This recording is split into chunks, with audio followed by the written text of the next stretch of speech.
Book overview: How shared myths made humans dominant.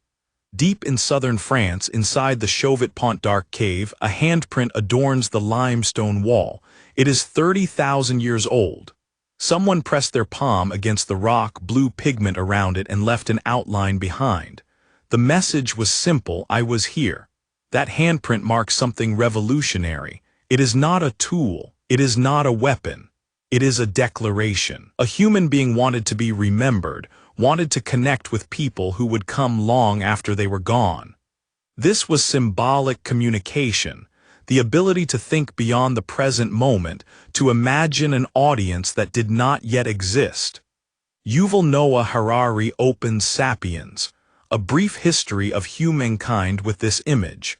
It is the starting point for an extraordinary story. How did a species that began as an insignificant animal in the middle of the food chain come to dominate the entire planet?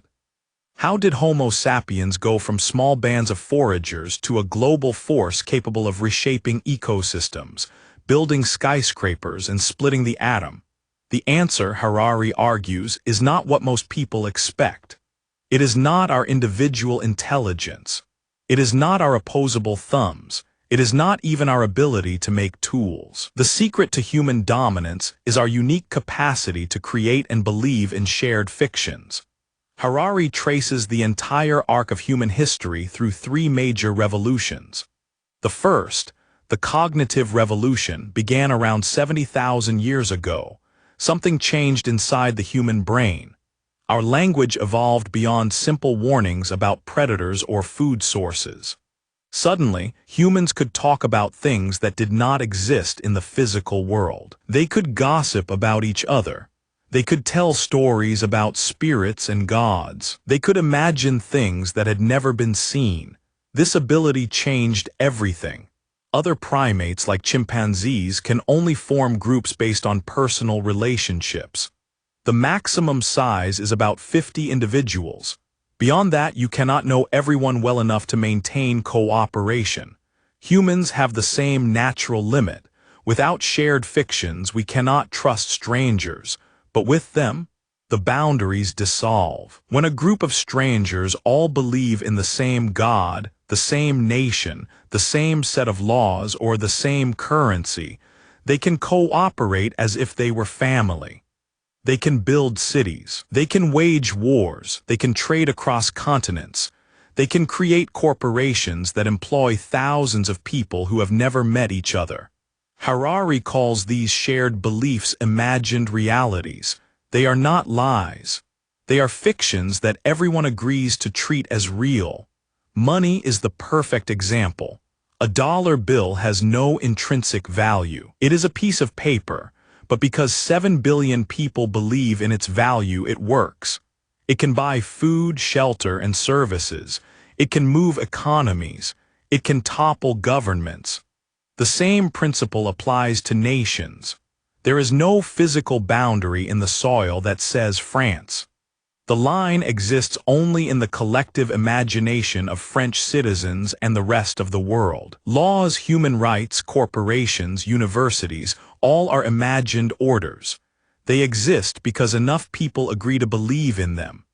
This ability to cooperate flexibly in large numbers is what made the agricultural revolution possible about 10,000 years ago. Humans settled down, domesticated plants and animals, and created the first villages. But Harari is not sentimental about this transition. He argues that the agricultural revolution was a trap. It allowed more humans to survive, but individual quality of life declined. Farmers worked harder, ate worse food, and lived in crowded, disease-ridden settlements. The luxuries of civilization quickly became necessities. The scientific revolution, beginning 500 years ago, accelerated everything. Humans admitted their ignorance and started systematically acquiring new knowledge. This created a feedback loop. More knowledge led to more power led to more wealth funded more research. The cycle has not stopped. Harari's account is not a celebration. He is clear about the costs. The same shared fictions that enabled human cooperation also enabled human cruelty. Empires conquered and enslaved. Religions justified violence. Economic systems created vast inequalities.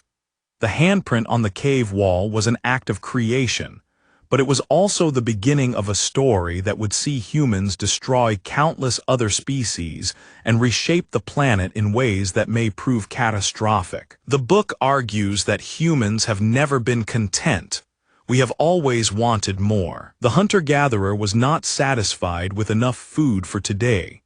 The farmer wanted a surplus for tomorrow. The capitalist wants infinite growth. The scientist wants to conquer death itself. We are, Harari suggests, a species driven by dissatisfaction, and now we stand at a new threshold.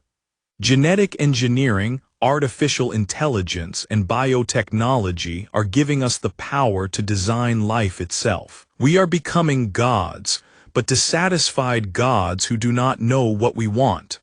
The handprint on the cave wall was a beginning. It said, "I was here." 30,000 years later, the question is no longer whether we can leave our mark. We have left it everywhere. The question is whether we have the wisdom to decide what kind of mark we want to leave next. How did a vulnerable ape become the master of the planet? And what happens when that ape gains the power to remake life itself?